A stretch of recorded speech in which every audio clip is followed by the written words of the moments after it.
problems from. And putting Clorox in that area can be quite devastating, basically.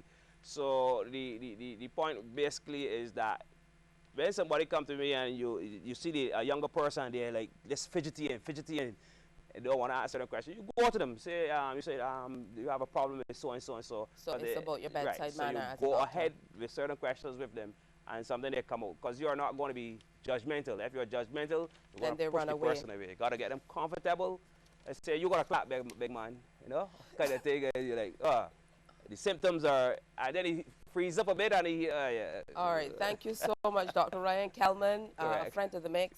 If you have any questions for Dr. Kelman, feel free, text them in. We'll pass them on, 253-9840. Coming up after the break, we're talking to you about cancer support services, the big lecture coming up on Wednesday. Stay with us.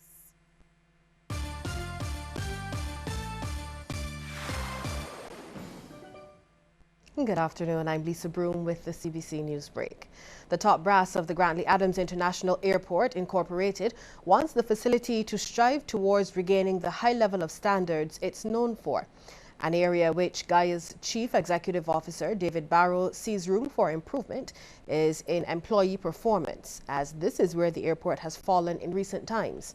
Mr. Barrow is optimistic of a turnaround as he addressed the annual awards presentation, where workers were recognized in several areas, including long service and attendance. These are very good examples for us to follow, and it is all the more so that we should use them as an example, because our airport service quality scores have been showing a downward trend over the last few years. Now, those of you who were here for longer than 5 years will remember that we won about 2 awards, is it, Mr. Bob? We won 2 awards, Mr. Johnson, in 2010 and I think 2009. And we need to regain that level of performance as a company. Gaya is in the running in this year's World Travel Awards and will be seeking to secure the title of leading Caribbean airport. Author Dr. Ronald Williams, who delivered the feature address at the function, highlighted the importance of employees, stating they, along with the added upgrades and additions, are important to its reputation. It's important to have all those things.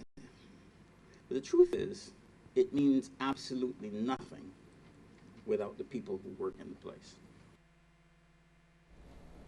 Sandals Barbados has been nominated for 2 categories in this year's World Travel Awards. The property, which opened its doors in Barbados in late January, is in the running to be named the Caribbean's leading new hotel and leading resort. Other properties are also nominated in other categories, including Treasure Beach, which is in the race for the leading all-suite hotel category, and Ammon Beach, which is vying for the title of the Caribbean's leading all-inclusive family resort. The Bridgetown Port has once again been nominated for Best Caribbean Port title, and the Lloyd Erskine Sandiford Centre is in the running to be judged the Caribbean's leading meeting and conference centre for 2015. Barbados is also coming up against stiff competition for the Caribbean leading honeymoon destination, leading cruise destination, and Caribbean leading destination categories. Well, there's been a further dip in the price of some petroleum products on the island. Barbadians from this morning are paying 12 cents less for diesel, which is now being retailed at $2.11 a litre. Kerosene is now being sold at $1.22 a litre, down from $1.26. The retail price of gasoline has been adjusted slightly from $2.83 and is now being sold at $2.84. An appeal is being made for more students to consider improving their IT skills before moving to the job market through pursuing an ICDL course. It's coming from Managing Director of Star Definition Media and Education Consultancy, Janelle Ross McIntyre. She says the program, which is recognized regionally and internationally, will help to make the students more marketable and competitive in the job industry. Students are thinking that because it's computer technology, if they're into business, if they're into arts, it doesn't necessarily apply. But in explaining to them that, you know, it's not so much about the techie part of it, it's your own personal skills and ability to use technology to enhance what you do, the art that you do, the, you know, the business that you will be doing, you know, they see it from a new perspective. Ms. McIntyre says the program is flexible and can be tailored to suit students' needs. It's vendor neutral, so we're not specific to any one particular program.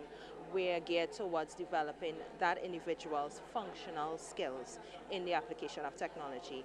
The modules that are offered range from online essentials, computer essential learning, the whole technical part of the computer, how to maneuver yourself online and be safe online and to use online resources, Word, Excel.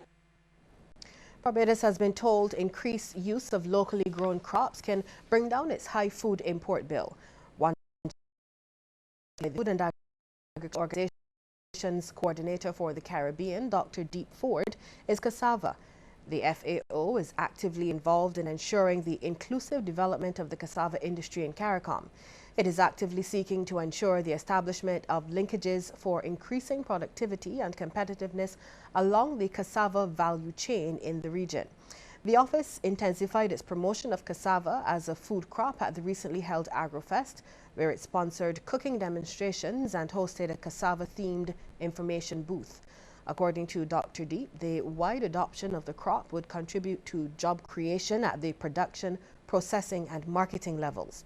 The FAO says cassava has the potential to replace 400,000 metric tons of wheat flour in CARICOM states, substitute up to 30% of the corn in poultry rations, as well as a portion of other animal feeds. Senior citizens at the Gentlefolk Nursing Home were in for a surprise over the weekend. Members of a local fraternity donated a 32-inch flat-screen television to the home to entertain the elderly. Gregory Weir, a member of Zadok Temple Lodge number 10, says it's a small token of appreciation to people who helped build Barbadian society.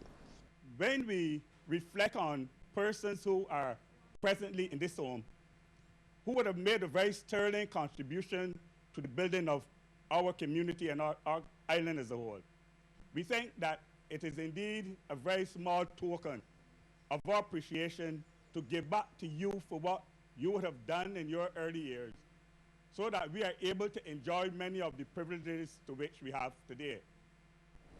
We'll have regional and international news just after this break. Stay with us.